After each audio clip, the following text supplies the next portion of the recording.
रामधारी गुप्ता, प्रतिलेखन संख्या 60 एवं 61। महोदय एक उदाहरण है जो बोर्ड के सीधे कार्य क्षेत्र में नहीं आता, फिर भी वह है सामाजिक अपव्यय को रोकने के महत्व का। विवाहों और भोजों आदि में जो धन का अपव्यय होता है वह घटने के बजाय बढ़ रहा है। विकास से जिन लोगों को लाभ पहुंचा है वे दूसरों पर अपनी सफलता का रौब गांठना चाहते हैं। दहेज का विरोध जो कुछ समय पहले काफ़ी ज्वलंत प्रश्न था, अब पीछे पड़ गया है। यद्यपि यह कुरीति आज भी उसी तरह जीवित है। अस्पृश्यता के बारे में आज कानून मौजूद है, लेकिन आज भी बहुत से स्थानों पर यह बुराई फैली हुई है। लोग इसे सरकार पर नहीं छोड़ सकते कि वही इसे हटाने के लिए कदम उठाए। इसके लिए तो उन्हें स्वयं कुछ न कुछ करना होगा। विशेष रूप में समाज कल्याण के क्षेत्र में केवल सरकारी कार्रवाई पर्याप्त नहीं हुआ करती। जनता और सरकार दोनों को मिलकर एक दूसरे का हाथ मजबूत करना चाहिए और पूरे अधिकतम सहयोग से काम करना चाहिए। अपने कार्यक्रमों को पूरा करने के अतिरिक्त समाज कल्याण संगठनों को भी अंधविश्वासों से लड़ने और लोगों में तर्कसंगत दृष्टिकोण अपनाने की ओर ध्यान देना चाहिए। समाजसेवी संस्थाएं दैनिक जीवन में वैज्ञानिक चिंतन को लोकप्रिय बनाने के लिए बहुत कुछ कर सकती है। जाति या समाज के नाते हम लोगों को स्वास्थ्य और शिक्षा की ओर कहीं अधिक ध्यान देने की आवश्यकता है। इसके लिए आवश्यक है सही वातावरण, आदतें और सामाजिक दृष्टि, ताकि हम अपने व अपने आसपास के लिए उचित सफाई, बेहतर पोषाहार और स्वास्थ्य की सुविधाएं प्राप्त हो सकें। सफाई के बारे में हमारा कुछ अजीब दृष्टिकोण है। हम अपने घर की तो सफाई करते हैं, पर कूड़ा करकट दरवाजे पर ही डाल देते हैं। हम स्वयं तो रोज नहाते हैं, पर हमारी सड़क या गली गंदी है, जिसकी तनिक भी चिंता नहीं करते।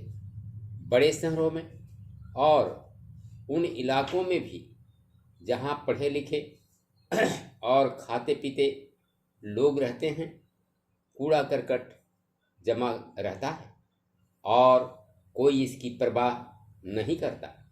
स्पष्ट रूप से यह स्त्रियों की संस्थाओं और समाज कल्याण संगठनों का काम है। समाज कल्याण संस्थाओं के लिए परम आवश्यक है कि वे समूचे क्षेत्र के सुधार के लिए आपसी तालमेल रखें। सरकारी विभागों का आपसी तालमेल भी बहुत आवश्यक है, जिससे स्थिति सुधर सकती है। सभापति महोदय, मैं वित्त विधेयक का समर्थन करने के लिए खड़ा हुआ हूँ। उत्तर प्रदेश की जनसंख्या बहुत बड़ी है और उसका क्षेत्र भी बहुत बड़ा है। इसलिए यह आवश्यक है कि उत्तर प्रदेश को उसकी जनसंख्या और क्षेत्र के अनुसार विकास योजनाओं के लिए केंद्र से आर्थिक सहायता दी जाए। इसके बिना उत्तर प्रदेश की उन्नति होना असंभव है। भारत का किसान इस देश का जीवन है। किसान पर ही सारी खुशहाली और उन्नति निर्भर करती है। अगर उसका जीवन समृद्ध होगा तो देश भी समृद्ध होगा। इसलिए यह आवश्यक है कि किसान के दैनिक जीवन की चीज़ें सस्ती हों और उसके खाद और कृषि यंत्र आदि सस्ते दामों पर मिल जाएं। पानी के लिए उसको भगवान की तरफ न देखना पड़े, बल्कि उसको सिंचाई के विषय में आत्मनिर्भर बनाया जाए। जब तक किसान को पूरी सुविधाएं नहीं दी जाएंगी, तब तक देश उन्नति नहीं कर सकता है। मेरा यह भी निवेदन है कि जिन परिवारों में खेती का काम होता है, उन परिवारों के बच्चों को कृषि विभाग में नौकरी देनी चाहिए। यह मैं आवश्यक समझता हूँ, क्योंकि उन्हें कृषि के बारे में व्यवहारिक ज्ञान होता है। सभापति महोदय, वर्तमान सरकार ने समाजवाद की नीति अपनाई है और सरकार समाजवाद की तरफ कदम बढ़ा रही है, लेकिन हम देखते हैं कि बड़े और छोटे सरकारी कर्मचारियों के वेतन में बड़ा फर्क है। कुछ अधिकारियों का वेतन हजारों में है, जबकि चपरासी आदि छोटे सरकारी कर्मचारियों को सिर्फ 5,000 या 7,000 रुपये मिलते हैं। आज वेतन में यह जो फर्क है वह समाप्त होना चाहिए।